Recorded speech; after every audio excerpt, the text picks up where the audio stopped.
Welcome to the Multifaceted Executive, the podcast where leadership meets diversity, innovation, and impact.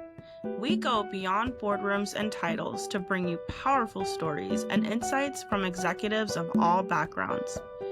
Get ready to challenge conventional thinking, gain fresh perspectives, and discover the leadership lessons you won't hear anywhere else. I'm your host, Amanda Cosme-Reddie, founder and CEO of the Multifaceted Executive and Take Brand Consulting. Let's get started. Welcome back. I'm your host, Amanda Cosme-Reddie, founder and CEO of the Multifaceted Executive and Take Brand Consulting. If you're new to the podcast, a multifaceted executive is not defined by a single industry, background, or even leadership style, but rather their ability to adapt, inspire, and create impact across different spaces. And because of that, these leaders need to know how and when to leverage rest as a strategy. Joining me today as our guest speaker is Eva De La Rosa. Eva is a seasoned Fortune 500 and Wall Street marketing executive who leads with integrity, attention, and alignment. Her story challenges the myth that leadership requires sacrifice of self. And so in this episode, we'll explore how rest became her greatest strategy for focus, clarity, and long-term success, and how others can rewire and relaunch on their own terms. Eva, thank you so much for joining. Could you please start by sharing a little bit more about yourself and the core values along your leadership journey, especially during transition and uncertainty? Sure. Thank you, Amanda. I'm so excited to be here for our dynamic conversation, and I appreciate the opportunity. Again, Eva De La Rosa. By way of background, personally, wanted to share that I'm first-generation Mexican-American, so born and raised in Los Angeles, youngest of five, also first-gen college graduate. I've had a career in marketing for several years now, and that's been my passion. And along the way, I've learned so many key lessons in terms of developing others, but importantly, developing self and taking care of self. And so I have been on a journey of wellness for several years now, which I think counters the myth, as you mentioned, that, we can go on and on without stopping and without resting, without nurturing self. I don't think that's sustainable. And I'd like to champion the thought that well-being and rest is absolutely an important strategic part of our overall growth. I love that. And at what point did you realize that health was important for you to where you started to take it more seriously beyond the norms of what we know about health and wellness today?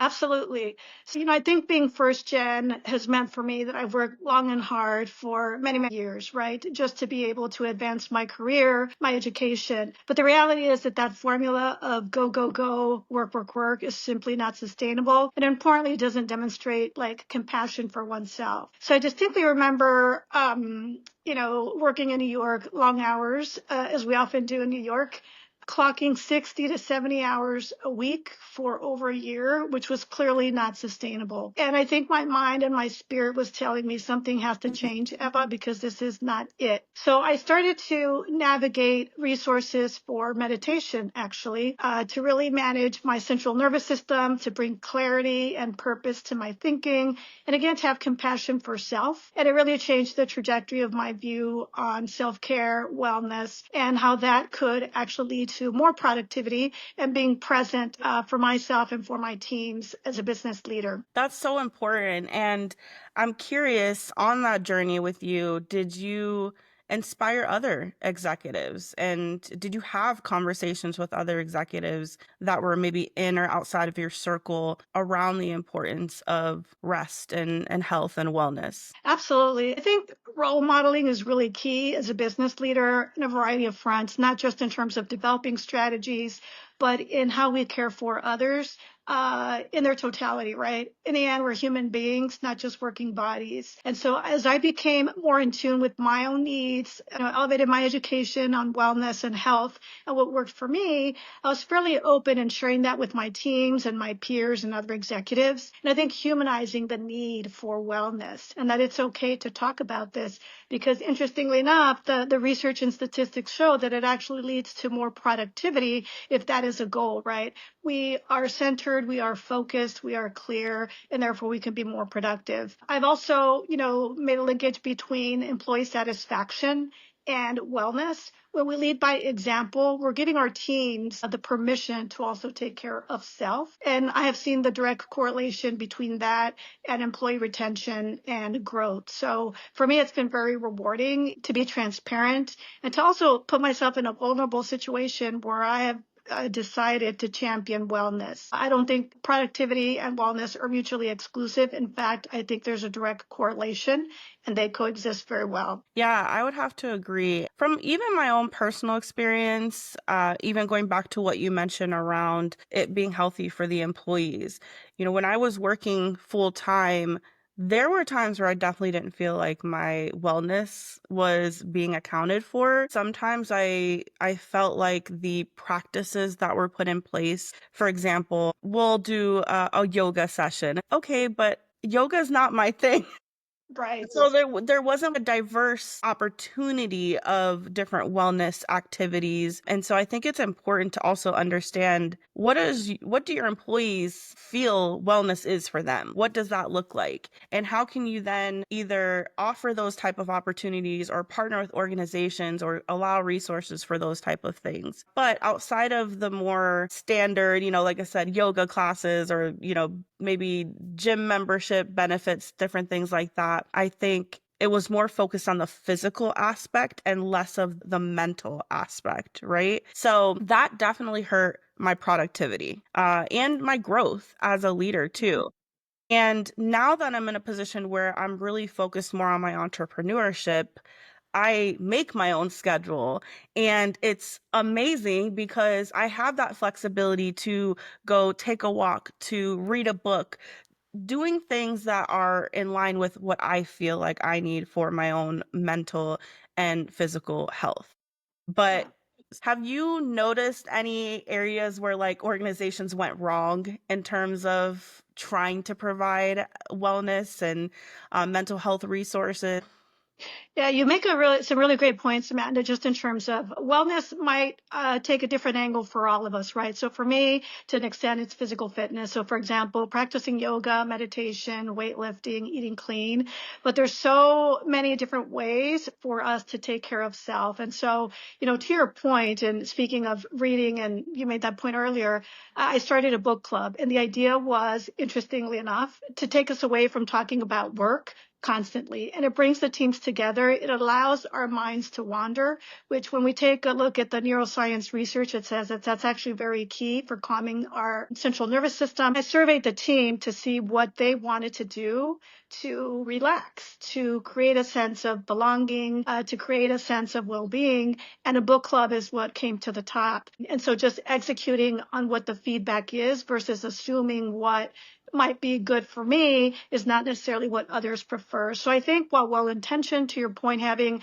the standard yoga classes, fitness memberships are well-intentioned and great, they're not for everyone. And so what I often say is we should all pick what we think is suitable for us. It could be reading, it could be community service. It's giving that we receive, as they say. So that also releases endorphins, a sense of happiness and belonging when we are of service to others. Sharing our thoughts openly is really key. So I think the important thing is to know self, but also from an employer standpoint, to understand the employee's desires, needs, and capabilities, and to not necessarily make assumptions, no matter how well intentioned. I love that. And especially the fact that you did a survey, right? Because you are intentionally collecting the feedback from that team. That's right. I will say too, at least from what I've noticed, I don't think everyone always takes surveys seriously. I also think it depends on the leadership and the company because are they actively doing that? And when they get survey responses, are they actually listening to the feedback and implementing the changes? Or are they just doing a survey just to say that they did a survey, right?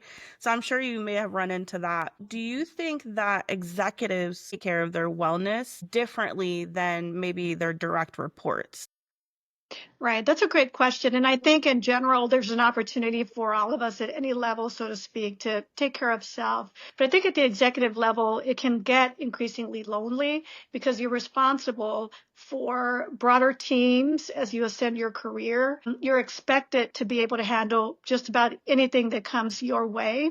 And so I think that, again, role modeling, well-being, and health is really critical because you're effectively given permission, so to speak, to teams to do the same. So it isn't uncommon for me to, leave the office at a reasonable time in my gym clothes and my hoodie, and I'm sending the signal that I'm taking care of me. But I've had a very productive day and back at it tomorrow. And so when people see that in effect, you're role modeling the behavior that then people feel they have permission to emulate. And so I think that's really important, is by leading by example. So it might not be too common on average in my experience in corporate America, but I think you reach a point where you really have to demonstrate that compassion and that self-respect in order to, have a career that's for the long term. Yeah, that makes sense. And I think that's good, especially for those that are newer to the concept of health and wellness and how to best practice that as an executive.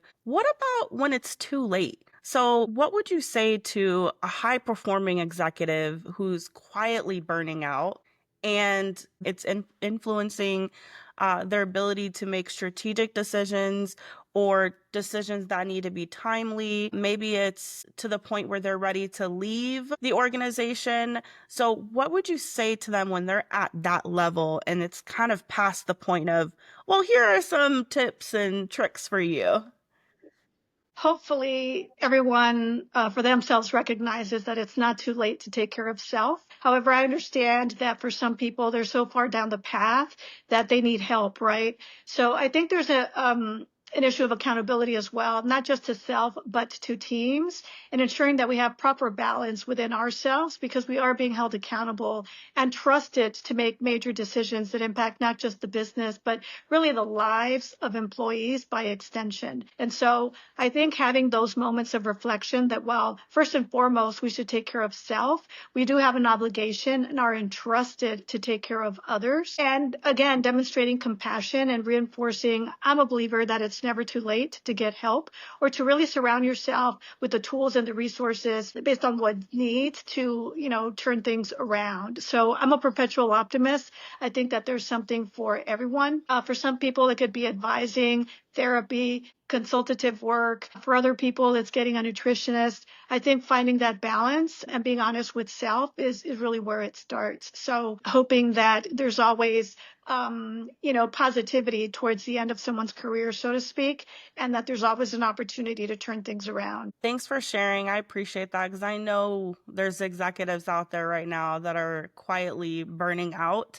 Yeah. And especially in a climate like this, right, where a lot of these businesses, they're going off the uncertainty of tariffs. They're experiencing all of these things in the economic climate, industry related particular stresses that are happening now more than ever.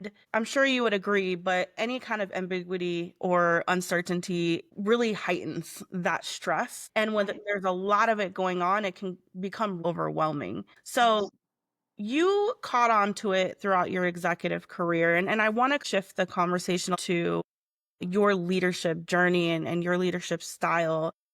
Tell us a little bit more about, like, what did rewiring your leadership look like? And what was the hardest thing to unlearn when you started to understand, all right, this is the way I need to be functioning to have a healthy lifestyle and to be the best executive I can be or leader I can be in the role that I'm in? Sure. One of the things that I've learned to get increasingly better at is understanding what I control and what I do not control. And I think that gives me a great sense of grounding. So things that I feel on average that we do individually control are our attitudes and our behaviors and our communication. And when I start to unpack it in that way, it seems so much more manageable, because when we're thrown in all kinds of crazy situations or unknowns, being able to filter through that as quickly as possible for me brings a sense of calm and grounding that I think is necessary in order for me to lead teams comes with a sense of presence and calm, which is what they expect from me, right? So if things are thrown my way that are very frazzled,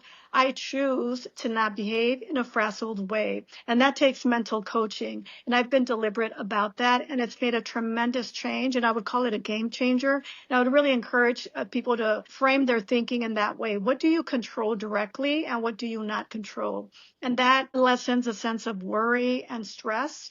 And we're all able, I think, to do that and remind our peers and our coworkers and our leaders of that as well. This is what we're managing and this is what we believe we're in control of. And these aspects are outside of orbit and we don't control. And I think that helps to pacify the stress and urgency at times. I really like that you mentioned that because I recently put a post out on my LinkedIn, which, I'm very active on LinkedIn, and I talk about the fact that I'm a realist whenever it comes to whatever is demanding of my time, my energy. If there's a reaction that's needed to something, I'm a realist in that situation. I control what I can control and I move on from what I cannot control because otherwise, I've been in the past where I was dwelling on for too That's long, right. and that would stress me out even more. And so I learned that I have to let certain things go. And after time, it's kind of similar to the concept of a habit, right? You kind of build it Yes. as a habit, right? You're like,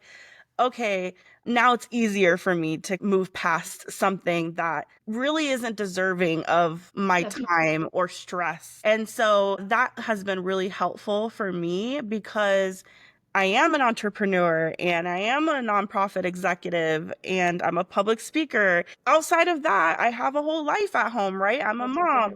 I have two daughters. I have a third kid if you count my husband. I always joke around about that. But he loves it. He's silly and goofy just like me in that way. But my family at home and that comes with its own set of priorities. We have to go to gymnastics. We have to go to soccer. We have to do tutoring 2 times a week. And so I'm also running the two businesses.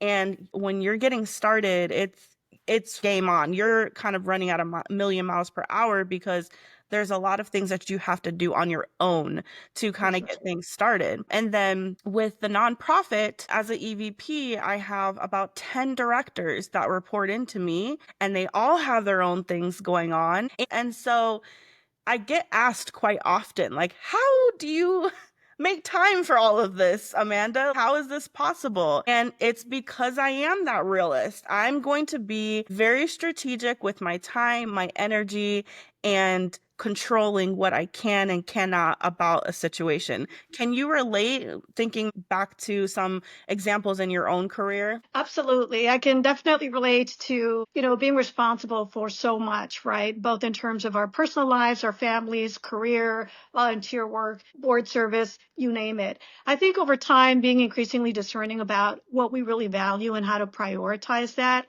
And really, as they say, time is a fixed commodity, right? Once it's gone, we lose it. And so I'm very deliberate about how I manage my time and increasingly making a priority those things that I can impact, those things that serve my community, my own well-being, my family. And so that shift in lens is really healthy. I was reading a statistic recently in terms of, women in particular and how we're such multitaskers, right? But the reality is that there's a financial cost to that as well if we don't, take care of self. So I was reading recently that according to the American Institute of Stress, it's about $3 billion of cost to businesses when we don't manage our well-being. But the cost is not just financial. The cost is also to lifestyle, to happiness, to overall well-being. And so there's so many implications of not taking care of self, of not prioritizing and not focusing on what we control and do not control. So I think it's a mindset that leads to a lifestyle.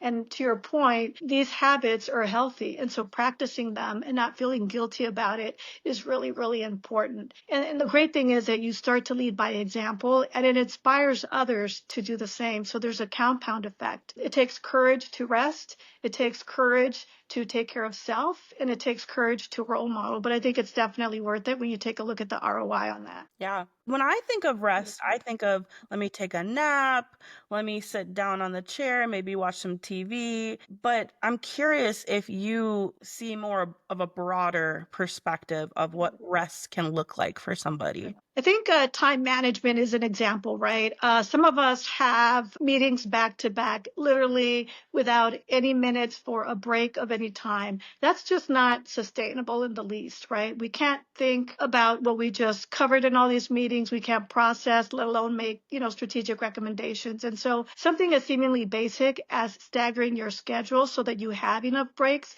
whether it's to, drink 8 ounces of water or to take a short walk or to stop by and say hello in person to your coworker instead of pinging them online. There are different ways in which we can manage our schedule. And while they might seem like small changes, compounded over time and repeatedly can make a big difference. So for me, that's one way of either resting or resetting, but we really need to take control of that and be proactive with it. And because it may not be the norm for some of the individuals in our environment, you have to really champion it and be true to it in order for it to take effect, right? So that's one way. Another way of resting for me, for example, is I love going on walks. I don't have an agenda. I'm not looking for anything in particular. I just like to walk, if possible, for about 30, 45 minutes after work, enjoy the architecture in my neighborhood that I never even really noticed because I'm always in such a rush. And so for me, that's a form of resting my brain, resting my mind, and resting my central nervous system.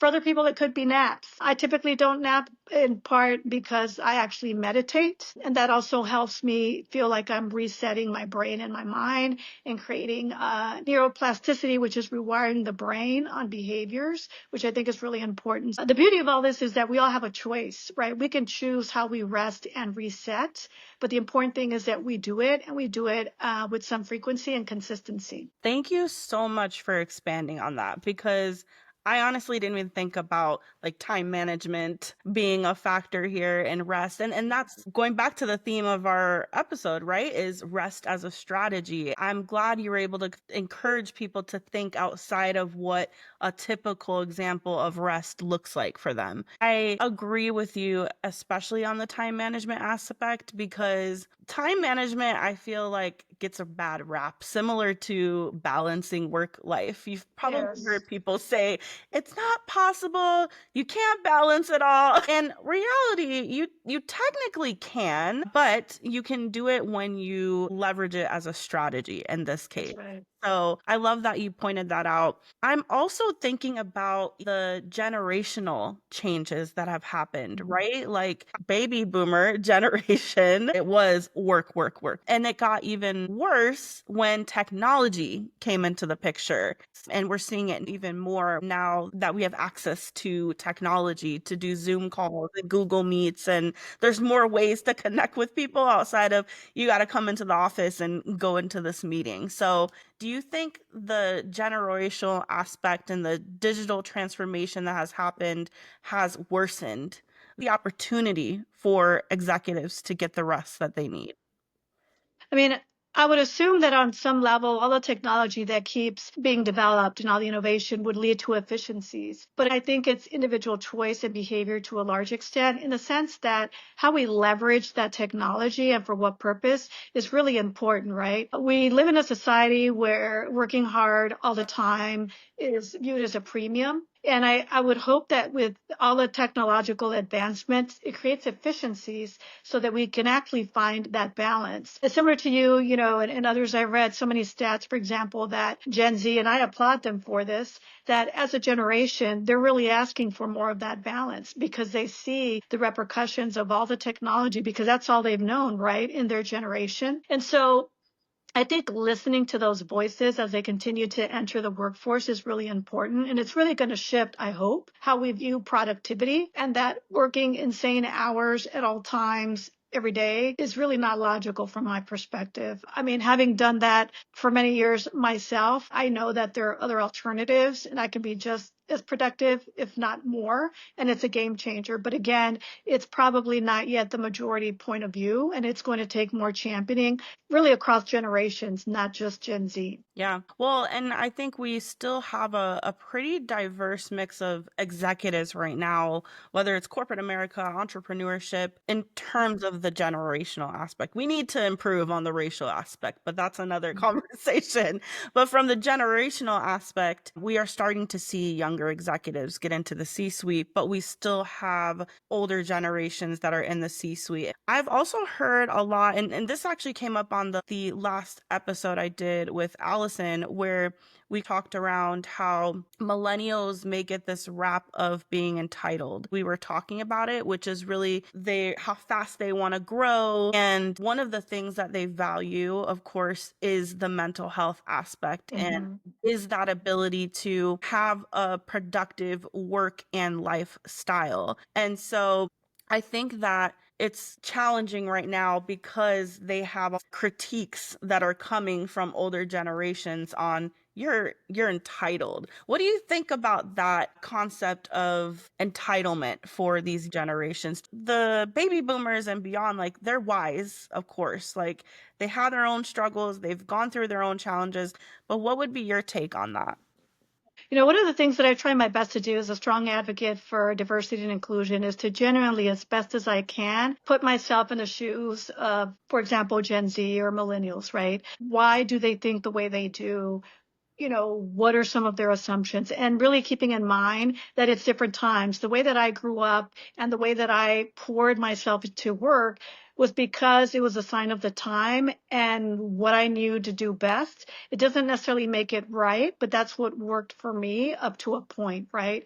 And so I think really unpacking why they believe things should be a certain way, why balance is important, because again, it's a sign of the times, right? Many of them grew up with technology only. They grew up with parents who may have not spent too much time at home. And so they've seen, they inherited a complex economy and geopolitical environment. I mean, there's a lot. And so, you know, I feel for them. At the same time, when I think about growth and maturity, I'm a firm believer in setting oneself up for success. And in my experience, and I think this is for me a timeless tidbit that I've learned from my mentors and sponsors and friends, is that success can take time. It's not an overnight formula. And putting in some work, the necessary work to develop maturity and to set oneself up for success is necessary. I don't think that is going to change to an extent, even with technology. So I think it's a mind shift and a mutual conversation of openness when we're dealing with two or three different generations. I often talk about why I made the choices I made and why I made them. And I think that opens up other people of different generations to also talk about the assumptions and to also unpack why they believe the things that they do. So having that openness is key to understanding, I think, is an important starting point. And once we have a mutual understanding and respect, then those assumptions, I think, are more palatable. But in terms of entitlement, I wouldn't say I'm a big fan of that at all. I understand the ambition, but I also believe in setting oneself up for success, and that can take some time. It takes hard work sometimes, and sometimes doing things that we would prefer not to do, but in the end, we're better for it. So being mature and wise enough to understand that, I think, requires having an honest conversation. It's all about communication and transparency and openness. I really appreciate that perspective of maturity and openness, because I definitely think that there's room for everyone across all generations, but especially newer generations. Yes, we want you to be empowered. We want you to make decisions that are good for you, but also respecting that there is that time that you need for the maturity. And if you can be open to other people's thoughts, feedback, even if Yes, they come from a different, you know, place and time than you'll have better relationships. that's Your right. conversations will go further and you can work more productively together. So That's right. I think that is a great call out. And I think everyone kind of has some sense of entitlement to them with some aspect of their life. I think it's more the empowerment. They're empowering themselves to make certain decisions and do what's best for them, but at the same time, they do need to make sure that they're practicing that openness and Right. really learning from different situations to mature and grow. I felt like I've been more mature than most people my age going throughout my career and developing in my career. However, there were definitely times where I lacked self-awareness. Emotional intelligence was like a huge skill because it's not just one skill, it's got a whole core of elements within it, right? Social awareness, self-awareness, emotional regulation. So that was huge for me. And I think that's going to continue to be a skill that's very important for all of the generations because most of the time when we are reacting to something, that's where the maturity really That's comes into right. play, right? That's right. I think, you make a great point about just behaviors and choices, right? And in this day and age of technology, we've got AI, ChatGPT. I was actually saying this to one of my mentees the other day that those technologies don't build my character. Right. So there are these timeless foundational behaviors and characteristics that are not a replacement for technology and vice versa. So thinking critically on our own, right? For me, I think it's really important as we develop innovation, policies in society, what have you. I think running to Chat GPT and AI to give us the answers is risky, right? And Yes. so again, there are some behaviors that are timeless that you can take across an entire lifetime if you invest in them. So building character, having a commitment to excellence, integrity, transparency. These things are critical, I think, for lifelong success. And technology should not be driving that. These are values and behaviors that we choose to emulate and to incorporate into our lives. And I think that's, to your point, the emotional maturity and emotional intelligence that I think is needed to advance our lives, but certainly in the career. And so times have changed, but I'm still the old school and I still believe in character, work ethic, maturity, transparency, and integrity. I think it was great that you brought up the AI component because we're still trying to figure out everyone, right? Like, how do we best use these tools strategically and in a way where we don't lose our own voice in the process and where we're still putting in our own efforts? We're just using it to Right. simply make us more efficient. And it could be really great for helping to generate ideas so that you can start a proposal or a presentation or whatnot. But to your point, we don't want to take it too far to where it's doing all the work for us That's because right. that's going to limit your growth as a leader because you're going to have to then Exactly. rely on ChatGPT to give you all the answers and Right.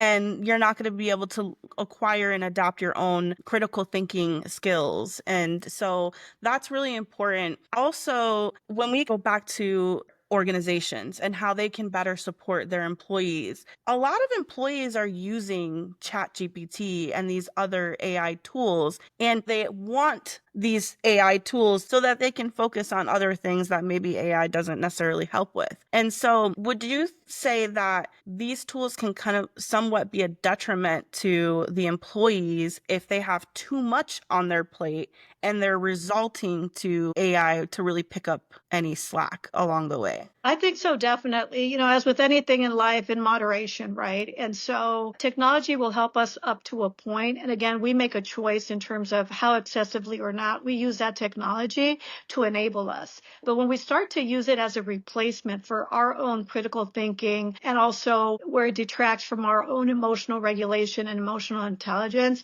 I think that's where it gets to be a little risky. And so being mindful of that balance is really key. Working smarter and not harder, I totally get it. But, for example, being an effective and strong leader, Chat GPT is not going to do that for me. right? I'm going to rely on wellness. I'm going to rely on my emotional intelligence. I'm going to rely on my own critical thinking. And that's the human and necessary part of leadership and of working with teams. So technology is a tool that ideally is for improving efficiencies, for example, or creativity, but to use it as a replacement for human behavior and these timeless qualities that I've mentioned, I think is hopefully not the way that we're headed. Yeah, absolutely. Also, even when we think about collaboration too, right? I feel like you get a lot more from collaborating with others. And I'll give you an example. So I could easily go on ChatGPT and look up what are best health and wellness practices. But if I have a conversation with someone like you who's actually practiced it and can tell me what kind of challenges you faced, and then I have a conversation with somebody else maybe on the same thing, then I can actually get human examples of how to navigate whatever I'm going through, whether it's burnout, whether I need to practice better, rest. I think what I don't want to happen is I don't want people to underestimate or undervalue the conversations that you should That's be exactly having with right. real people on That's these exactly right. subjects. I think there's also a risk of people who over leverage technology making themselves extinct, so to speak, right? So this reminds me of a conversation that I had with a junior member of my team, and I was authentically asking for her point of view on a marketing strategy. I got excited because she's very creative, and her response was, "Oh, I haven't done that before. Let me Google it." Right. And so it started to get me to thinking about the value we as human beings will continue to deliver or not if we rely way too much on technology. And I think one of the beauties of having that human interaction is sharing with transparency our own thoughts, our uniqueness, our creativity. Let's not replace that with gadgets and innovation necessarily, because if we do, then what's left? What will become of us, right? So I'm a little old school, but still really rely on some timeless practices so that we show up with that authenticity and creativity to better engage with each other and with our teams. Yeah. I'll say one other note too on the AI component and using your example with the representative you just mentioned. So, what if she had, said, "Oh yeah, let me get back to you on that." She goes to ChatGPT and now she enters a bunch of confidential company information because she needs to make sure that the marketing, whatever she's working on, it makes sense for the business, right? So there's Right. not to say obviously she didn't do that, but just as a scenario, because it does happen. I've seen it Right. where people are talking about how a lot of this confidential information is being uploaded onto these AI tools. Yeah. And that's not good for the Right. business, right? I view that as a threat, technically, especially if the wrong kind of confidential information ends up in one of those tools. And so we have to be aware and making sure that we're still aware of the privacy that That's right. comes with those different tools and making sure that we're not giving up confidential information. Another way I would recommend people get around that is, sometimes I'll have conversations with people and I'll use ChatGPT to help me prep for something, but I'm going to remove their name. Right. It's more like ChatGPT just sees this as a scenario. It doesn't know who I'm talking about, or just being mindful of when can we remove some of that confidential information so Right. we're not putting organization and people's information all over these tools. I would agree with you. And I think this, reminds me of leading with integrity, right? And Right. ethics, and that being a foundation. And that applies to everyone, not just, senior leaders who manage teams. We all should have individual accountability for ethical behavior and integrity. And that should not be, overlooked because we want to appear knowledgeable or because we're under the gun to provide information. I personally, if I don't know the answer on the spot, it takes courage to say, I'm not so sure I have an answer, but let me look into it. And then I will do it with integrity and come back on a timely basis. I would rather someone tell me, I don't know, and let me get back to you and take the time they might need versus compromising that integrity. So you make a really great point about this timeless quality of integrity, and that we should not allow the pressures to use technologies to bypass that integrity.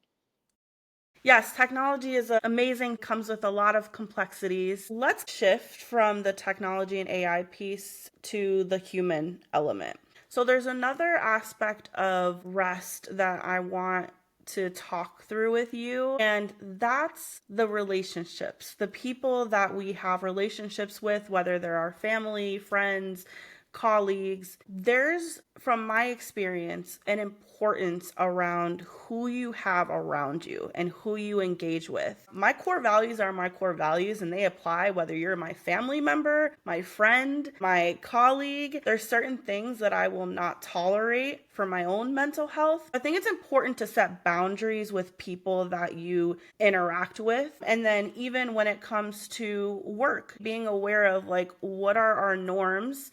Uh, what is the best way to reach me? What is the best time to reach me? So that way we can build quality relationships and not overexhaust ourselves in the process. What are your thoughts on that? That's exactly right. And I agree. And I can relate to what you're saying in terms of setting boundaries. And I think for me, that has taken some time, and I can do it now without any sense of guilt, but it comes from respect and well-being for everyone, genuinely, right? I've learned also to lead with kindness as much as possible, because again, putting ourselves in the shoes of other people, ultimately, we all have something going on in our lives, something that we're worried about, something that we're not happy about. We may not know what those things are, but oftentimes that's what drives the not so good behavior, right?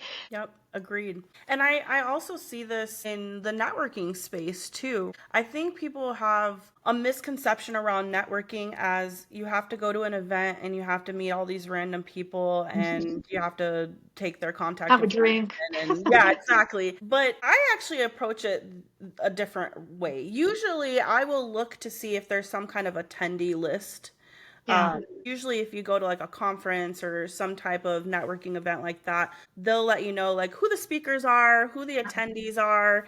And because I have a clear brand for myself, I know who I want and need to engage with. And that's not always me going into it with an intention of I need something from you, but Right. it's more of this is someone I could see myself building a relationship with. And then, hey, we'll see how it goes from there. Right. So if we can be intentional with who we network with and the types of events that we go to, that can also take a little bit of pressure off of people that find it kind of exhausting to be That's networking right. all the time. That's exactly right. I think having the purpose, right, and being clear on that is important to avoid feeling frazzled and burnt out from networking, right? And I think authenticity is really critical because it takes pressure off.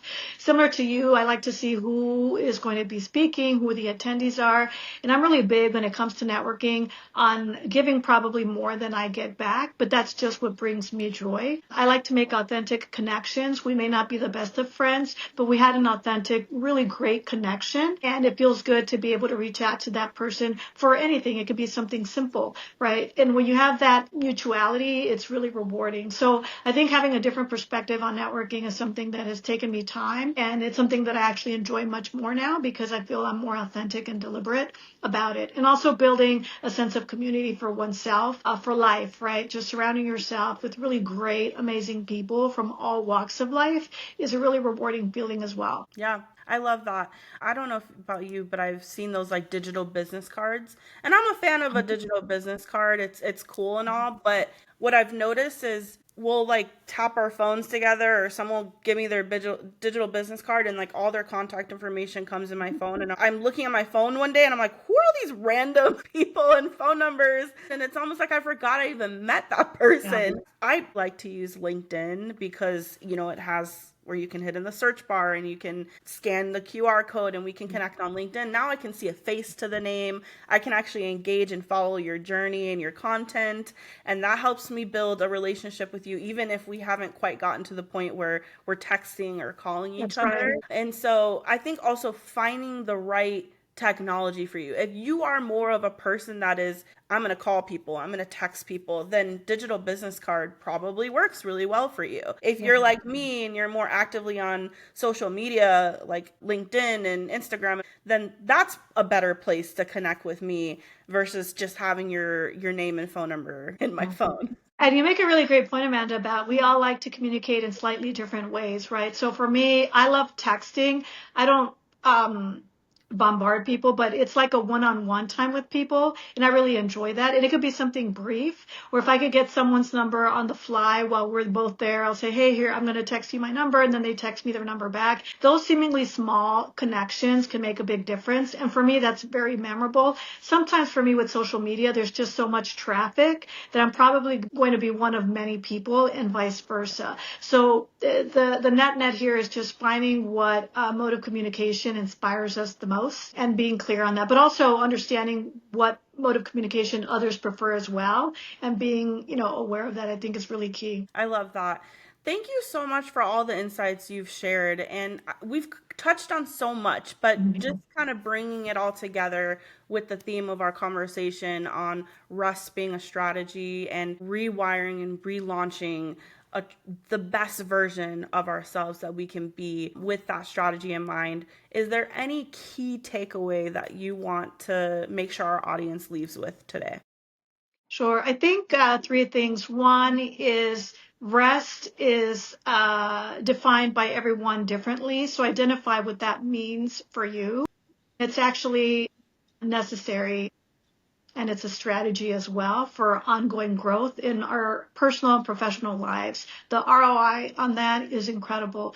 Two, living with intentionality, however we want to define that. We can certainly rely on technology up to a point, but hopefully it's not a replacement for human interaction, which I think is what makes life worth living, is that human connection. And three, leading by example, whether that's with choosing integrity, transparency, kindness. People will follow, and I think leading with inspiration in that way can make such a positive difference in people's lives, both personally and professionally. So those would be some of my key takeaways. Thank you so much. I appreciate that. And for those that want to continue to connect with you or learn more from you in their journey, how can they connect to you? How can they find you beyond the podcast? Sure. I'm really responsive, just like you, through LinkedIn.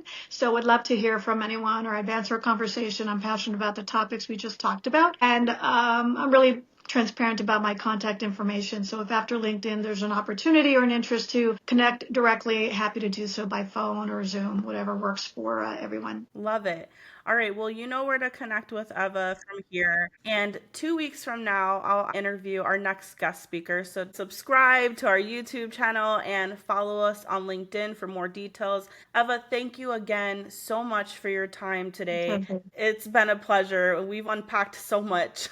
We did. Thank you so much. This was a lot of fun and an honor. And thank you so much, Amanda, for having me as your guest. I really appreciate it.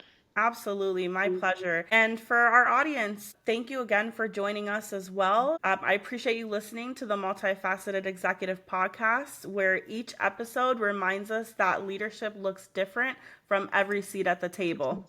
Cheers.